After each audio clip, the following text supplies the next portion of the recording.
A one, two, three, and I'm leaving on a jet plane. Don't know if I'll be back again. Oh, babe, I hate to go. I'm leaving on a jet plane. Don't know if I'll be back again. Oh, babe, I hate to go.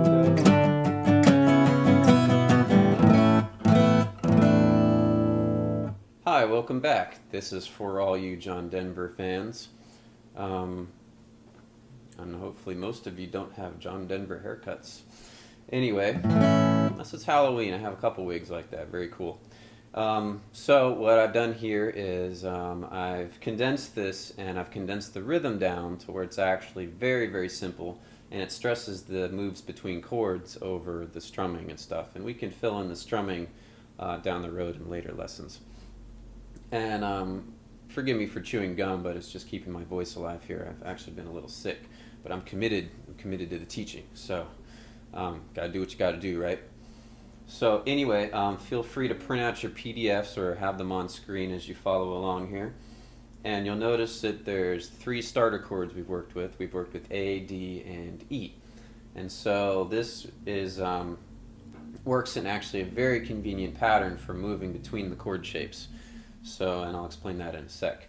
Now, if we look at this, you're going to notice that there's, structurally in the song, there's just 4 bars, and they repeat. They actually are the same for the verse and the chorus.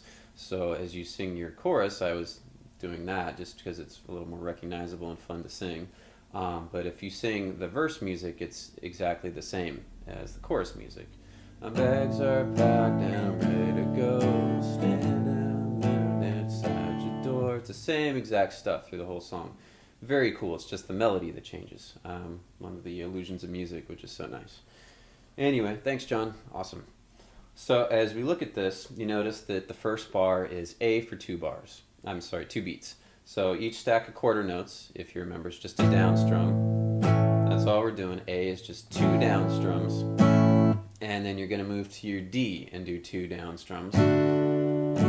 And then as you follow the next 2 bars, they're the same as the first bar was. So it's just the same idea looped 3 times. Now as you get to the 4th bar, you have an E chord for 4 strums. Very, very simple progression of chords. So it's just A, D, and then you go back to A, back to D, 3rd bar, and then E for 4 strums. And then the whole thing loops again. So very simple structure. Now here's what I recommend to actually work the changes in a practical way. And you should be familiar with your A and your D and your E chords.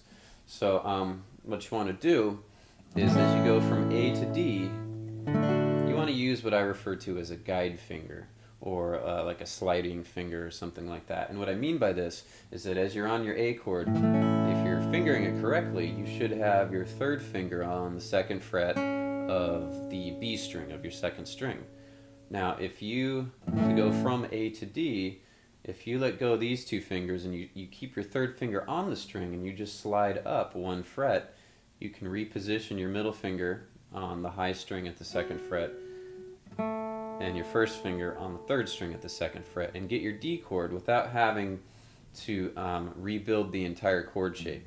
In other words, keep your 3rd finger there on the string and just slide it up. Release the pressure and then slide it comfortably. And then replant your other fingers. And by doing this, as you go through this move, your fingers start to actually learn which fingers move and which fingers don't. And the muscle memory gets a little bit quicker, so it's a lot easier to start to change between both these shapes. And fortunately, again, with the structure of the song, you have a great opportunity because you loop it 3 times before you even get to your E chord. So it's very cool. So it's better to do that over A chord and kind of lose the whole shape and go, oh, what was the next shape? You know, I think it was here. You know, this way you have one finger that, you know, is definitely right, where you just slide it up and then you put your other fingers there. So it's good to make that association. And then as you go from D back to A, you want to let go of these 2. Slide your 3rd finger back and then rebuild on top of it to get your A.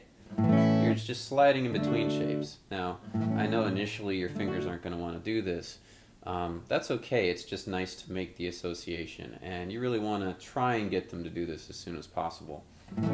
It's the best way to just get through the progression and to get it smoothly and all that stuff.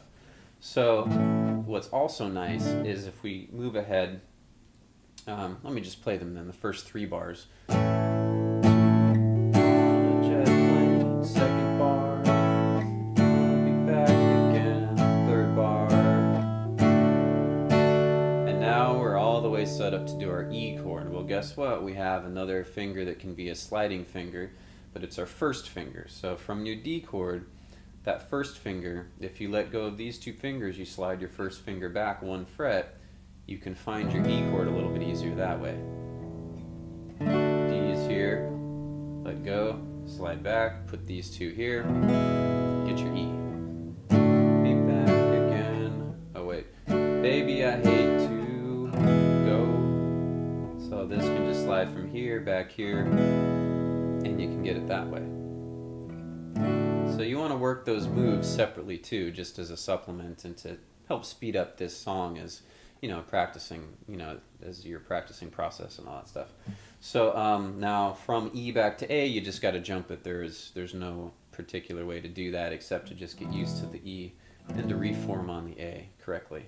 But otherwise, it's set up perfectly. So this is a great song for you guys to go through and just start to really apply the chord shapes in a way that's musical. And, everybody likes this song, whether you're me first in the Gimme Gimmes or, John Denver. I'm sure other people have done it too.